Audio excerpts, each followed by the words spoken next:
मेरे प्यारे बच्चों, आज हम कक्षा 11 की पाठ्य पुस्तिका संस्कृत प्रबोधिनी का तीसरा पाठ प्रश्नोत्तर विनोदः का अध्ययन करेंगे।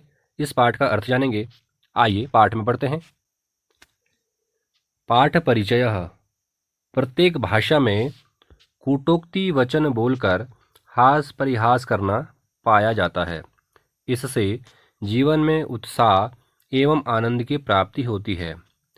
वर्तमान पाठ में संस्कृत भाषा में पाए जाने वाले ऐसे ही पद्यों को दिया गया है जिसमें वक्ता कोई शब्द किसी अर्थ को विचार कर बोलता है, किंतु श्रोता उस शब्द का अन्य ही अर्थ सोचकर उत्तर देता है। तो वक्ता कहते हैं बोलने वाले को, जो भाषण करता है उसे वक्ता कहते हैं, और श्रोता कहते हैं जो सुनता है। तो यहाँ पर इस पाठ में जो वक्ता है वह अपनी बात किसी अन्य अर्थ में कहता है, जबकि जो श्रोता होता है उस बात को किसी अन्य अर्थ में समझ लेता है।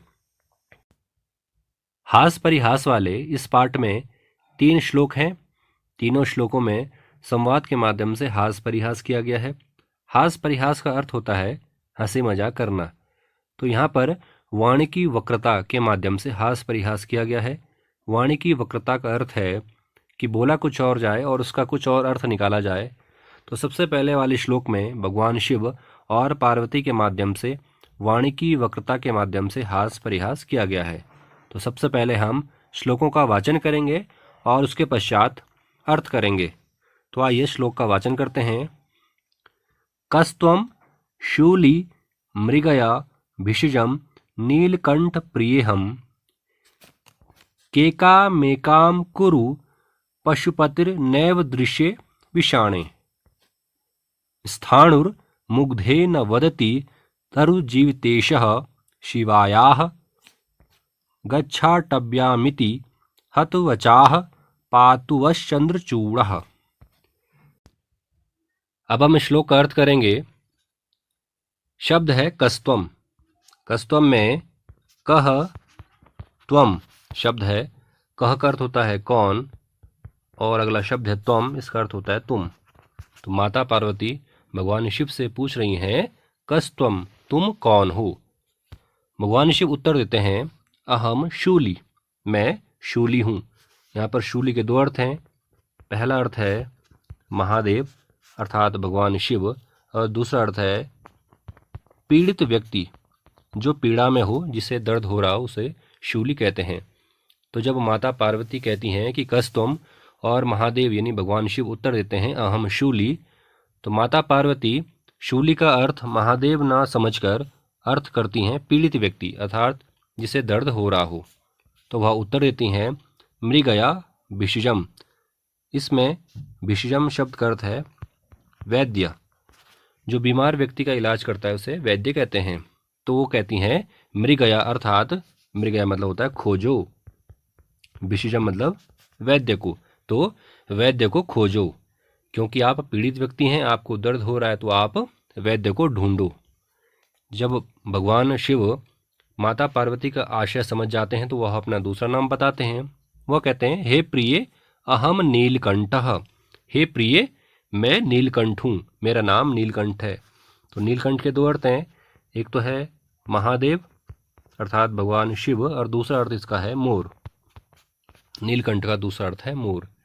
तो जब भगवान शिव कहते हैं कि हे प्रिय मैं नीलकंठ हूँ, मैं महादेव हूँ, मैं शिव हूँ, तो माता पार्वती महादेव अर्थ न समझकर अर्थ करती हैं मोर। तो माता पार्वती कहती हैं केकामेकाम कुरु। यहाँ पर शब्द है केकाम एकाम, तो अन्वय होगा एकाम के काम कुरु, एक के काम करो, एक के का ध्वनि करो। के का ध्वनि कहते हैं मोर की ध्वनि को। मोर जब नाचता है तो वह ध्वनि करता है, उस ध्वनि को के का ध्वनि कहते हैं।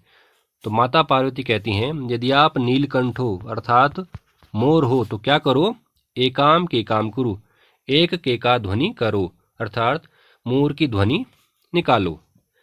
अब भगवान शिव अपना तीसरा नाम बताते हैं कि हे प्रिय अहम पशुपति। अहम पशुपति, तो पशुपति के भी 2 अर्थ हैं। एक अर्थ है भगवान शिव अर्थात महादेव और पशुपति का दूसरा अर्थ है बैल। पशुपति कहते हैं पशुओं का पति, तो पशुपति का दूसरा अर्थ है बैल। तो जब माता पार्वती पशुपति का अर्थ शिवजी ना समझकर बैल समझती हैं तो वह कहती हैं नैव दृश्य विषाणे। विषाणे का अर्थ है सींग, विषाणे का अर्थ है सींग। तो माता पार्वती कहती है यदि आप पशुपति हैं अर्थात यदि आप बैल हैं तो आपके सींग नहीं दिखाई दे रहे हैं, आपके सींग कहाँ हैं। तो महादेव अपना अगला नाम बताते हैं अहम स्थाणु।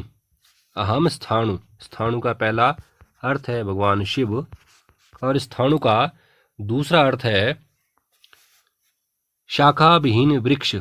ऐसा वृक्ष जिसकी शाखाएं ना हो, जो शाखाहीन हो, जिसमें कोई भी लता, कोई पुष्प, कोई पत्ता कुछ भी ना हो, तो ऐसा वृक्ष जो ठूंठ हो, जो शाखाहीन हो, उसे कहते हैं स्थाणु। तो जब भगवान शिव कहते हैं अहम स्थाणु तो माता पार्वती कहती हैं कि यदि आप स्थाणु हो, यदि आप ठूंठ हो तो आप बोल कैसे रहे हो। ठीक है, तो आगे लिखते हैं मुग्धे न वदति। न वदति मतलब जो ठूंठ होता है, जो वृक्ष होता है।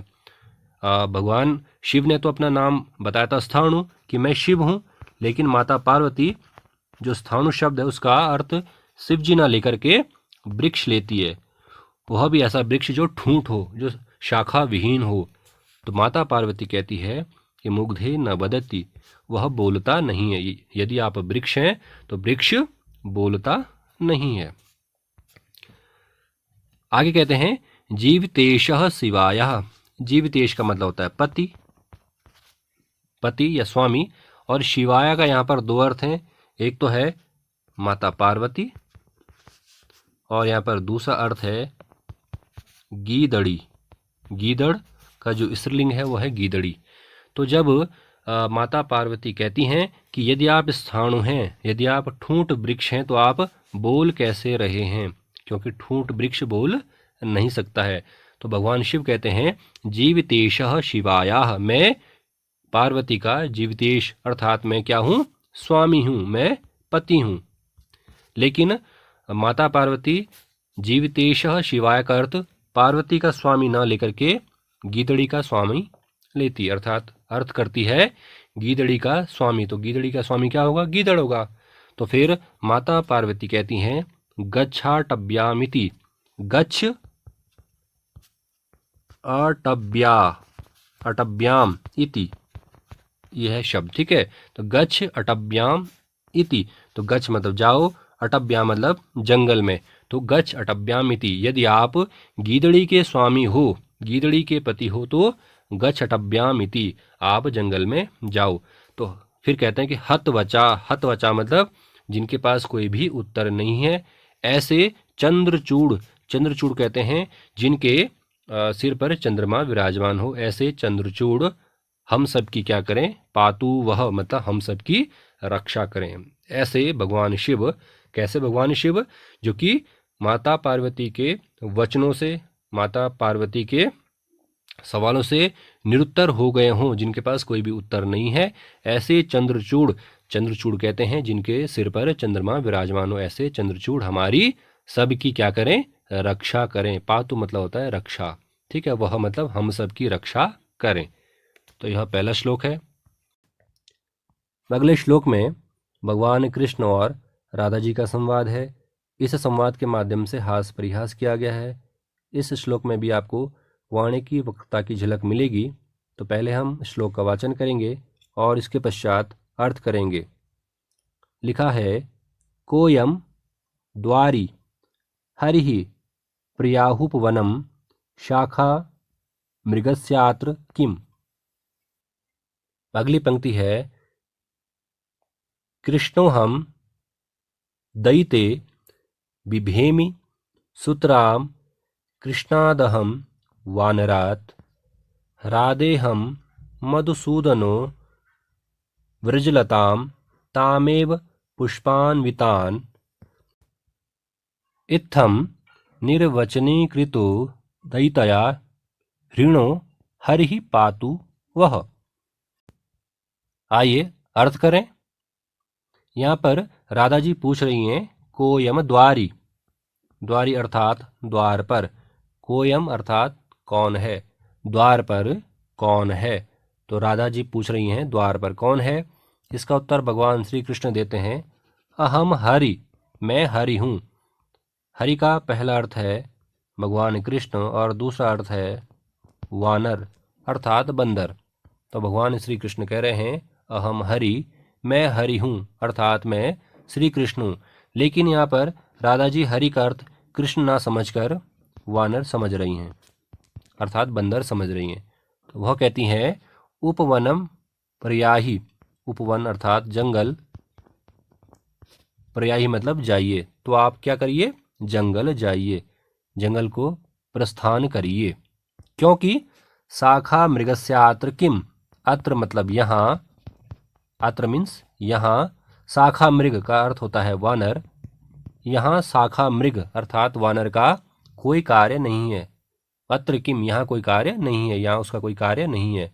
तो मेरे घर पर वानर का कोई कार्य नहीं है, इसलिए आप क्या करिए, जंगल जाइए।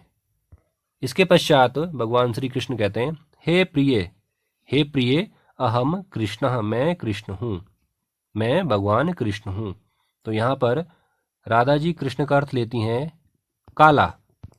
तो यहाँ पर काला अर्थ लेकर के, चूंकि वह हरि का पहले ही वानर अर्थ कर चुकी हैं, तो इसलिए जब श्री कृष्ण ने कहा कि अहम कृष्ण, मैं कृष्ण हूँ, तो वह समझती हैं काला वानर, काला बंदर।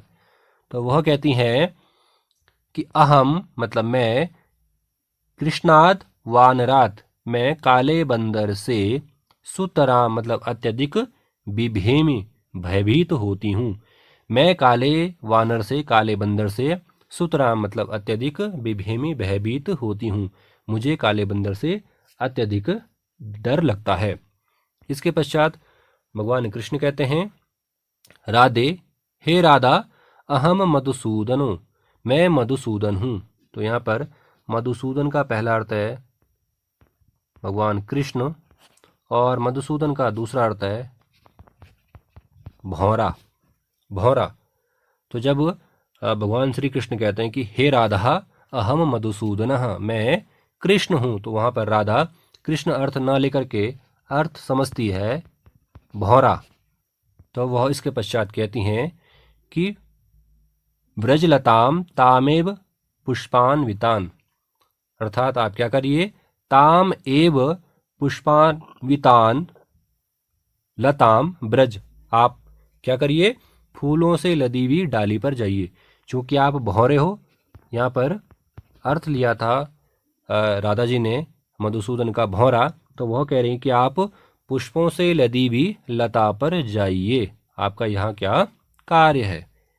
आगे कहते हैं इत्थम निर्वचनी कृतो दयितया, दयितया मतलब कि राधा के द्वारा इस प्रकार से निर्वचनी कृतो निरुत्तर किए गए। आगे लिखा है हिरणो, हिरणो मतलब लज्जित, हरि ही, हरि मतलब कौन, भगवान कृष्ण, पातु वह मतलब अस्माकम, हमारी क्या करें, पातु मतलब रक्षा करें, हमारी रक्षा करें। तो इस प्रकार राधा जी के द्वारा निरुत्तर किए गए लज्जित भगवान श्री कृष्ण पातु वह हमारी रक्षा करें। इस पाठ के अंतिम श्लोक में एक कवि और एक व्यक्ति के मध्य संवाद है। संवाद के माध्यम से हास परिहास किया गया है। तो सबसे पहले हम श्लोक का वाचन करेंगे और इसके पश्चात अर्थ करेंगे। लिखा है कस्त्वं भो कविरस्मि तत्किमु सखे क्षीणो स्यनाहारतो धिग्देशं गुणिनोऽपि दुर्गतिरियं देशं न मामेवधिक पाकार्थी क्षिदितो यदेव विदधे पाकाय बुद्धिस्तदा बिन्धे नैन्धनमम्बुधौ न सलिलं नान्नं धरित्री तले। आइए श्लोक का अर्थ करते हैं। इस श्लोक में एक व्यक्ति और एक कवि के मध्य संवाद है। तो व्यक्ति पूछ रहा है कस्त्वं भो, भो यहाँ पर संबोधन पद है, संबोधित किया गया है। हे कस्त्वं, तुम कौन हो, कस्त्वं कह त्वं, तुम कौन हो। तो यहाँ पर कवि आंसर कर रहा है, जवाब दे रहा है अहम कवि अस्मि, मैं कवि हूँ, अहम कवि ही अस्मि। तो यहाँ पर शब्द होगा कवि अस्मि। अहम कवि अस्मि। तो व्यक्ति कहता है तत्किम सखे अनाहारतः क्षीणोसि। यह क्या सखे, बिना आहार के, बिना भोजन के आपका शरीर क्षीण हो गया है, दुबला हो गया है, दुर्बल हो गया है। धिग्देशम गुणिनोपि दुर्गतिरियम। धिग्देशम गुणिनः अपि इयम दुर्गति। ऐसे देश को धिक्कार है जो ऐसे गुणीजनों की दुर्गति करता है। ऐसे देश को धिक्कार है जिसमें ऐसे गुणीजनों की या सज्जनों की दुर्गति होती है।